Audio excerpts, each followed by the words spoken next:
Hi, everyone. My name is Mike Lang, and I'm the director of the Being There series, which is part of Stories for Caregivers. Just recently, I was able to connect with Karine who's a social worker and one of the amazing caregivers in our series. Together, we watched her short digital story and had a conversation about it, and you can listen in.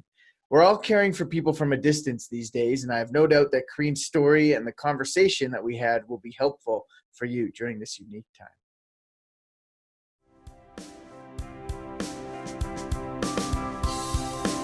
I was the youngest child of two, and I was always the mediator in my family, the one that tried to make people feel better when there was tension.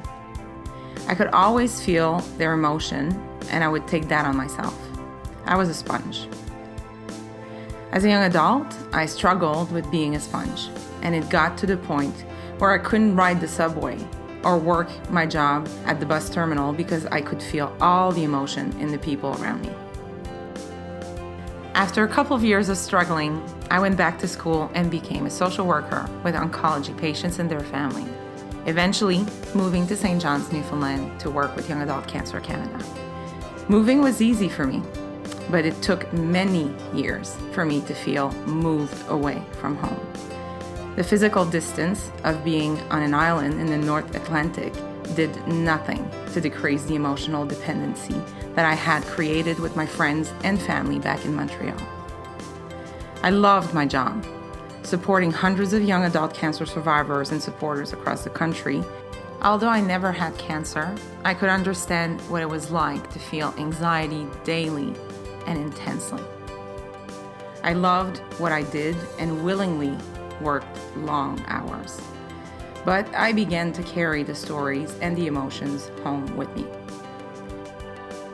2 years after moving to St. John's, I was at the closing of our annual Survivor Conference in Ottawa, just enjoying the feeling of love and connection in the room.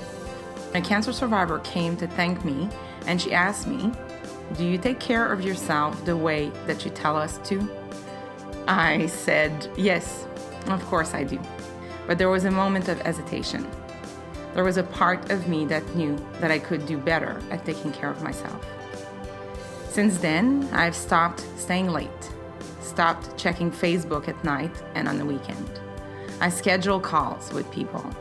I started meditating, going to the gym, and it has made me a better caregiver.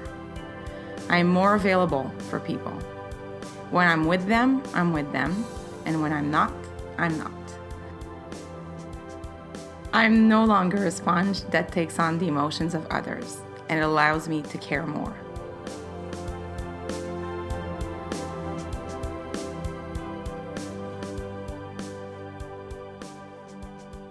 A central part of your story is about self-care, right? As a caregiver. So, what are some of the things that you've done during this COVID time to help with sort of that self-care to make sure that you aren't getting burnt out from all this caregiving you're providing to young adults across the country virtually during this time? We had a retreat Mm-hmm. just before COVID started. So thank God I got a lot of hugs at the mid-March. But when we came back home, everything kind of shut down. And like I was mentioning earlier, the first week I found myself feeling anxious in a way I hadn't felt in a very, very, very long time. Some of what I'm talking about in the video. And that was very new in some ways to me of like, oh my God, and I didn't like that feeling at all. Yeah. And ultimately, the first thing I did was to actually practice some of those breathing and meditation technique that Mm-hmm. I've been doing for years. And I remember one night, I kind of got into bed and I felt so uneasy and kind of did this breathing kind of technique, and it worked. And I remember thinking in bed, oh my God, it actually works. And not that I ever doubted Yeah. that but I guess I never felt such extreme anxiety. So it was more a practice, a daily, almost like health, like drinking water and moving Yeah. my body, like meditation has become that. And that was salvation for me because I knew that night I fell asleep and I woke up the next day thinking I'm all right. But Yeah. I do make sure that meditation, even if it's just 10 minutes at the beginning of my day, setting intention, like all those practices, I do them religiously now. So I don't think I've skipped a day Wow. since that day, just because I realized how important it was going to be, because I could Mhm. see that if I didn't make a shift in that, there was no way I could get, you need, when you're online, especially supporting people, I find I want to have clarity of my thoughts and what I say, what I do. Mhm. I need clarity. And if I kind of stayed in that frazzled state, I don't think I would have been to any help for any of our community members. I'm sure of that. One of the most powerful lines I think in the whole video is, when I'm with them, I'm with them, and when I'm not, I'm not. And so how have you been doing that virtually? What are some of the things that you've done so that you can be present with people online, but then when you're not online, you're able to still go about your life and not take all that emotion like a sponge, like what you were talking about in your story? So this era right now, for some reason, there seems like boundaries have all become blurry for everyone. And so Yeah. sometimes I'm getting text about work, and then, a Facebook message about work, and then an email, and then it can be everywhere. So it's a Mhm. choice. So unless things were urgent, I've been pretty diligent Mhm. with that. It's like you set virtual boundaries, for Yeah. how and when people can engage with you and how you're going to be caring for them. And I think that's really awesome advice for all caregivers, no matter where they're at, no matter what they're doing, right? Is Yeah. being able to set those boundaries, even virtually, for how people connect with you. What advice do you have for caregivers out there who are trying to care for people over a distance that they can no longer see in person, and still trying to do self-care at the same time? What would be one thing that you would say to them that they could do to help them care for themselves and care for others well? Um, if it's one thing, I had a conversation with someone over the weekend around that. I think, and I had a conversation with supporters actually about that.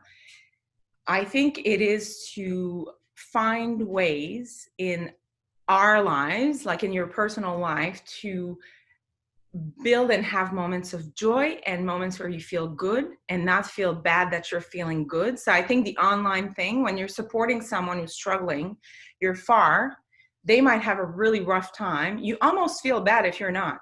So Mhm. I was talking about that kind of weird guilt that people have. And when you're far, it's even harder to feel like you're actually present in the Mhm. right way, if there is a right way. So I do think that if we do one thing for ourselves, is to find a way how we can cultivate joy in our hearts.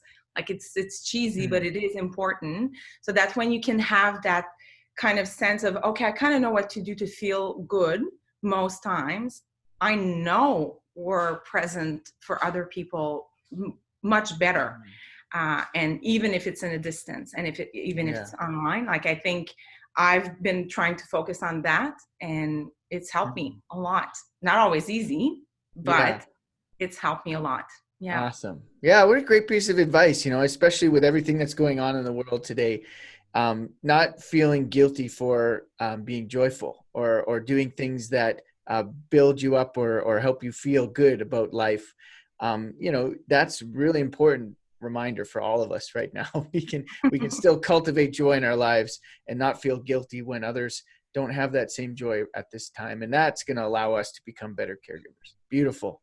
Awesome, Karine. Well, thanks so much for doing this and for sharing your story. I just love your story. There's so many practical things in there, and there's so many people that would resonate with the way that you've become a caregiver from a distance for so many people. And so I just appreciate your story and being willing to share it with us. So thanks for doing this, and have a great rest of your day. Thank you, Mikey. I loved it. Thank you for the opportunity. It was great to chat with you. Yeah, likewise. All right. I'll see you All right. later. Bye.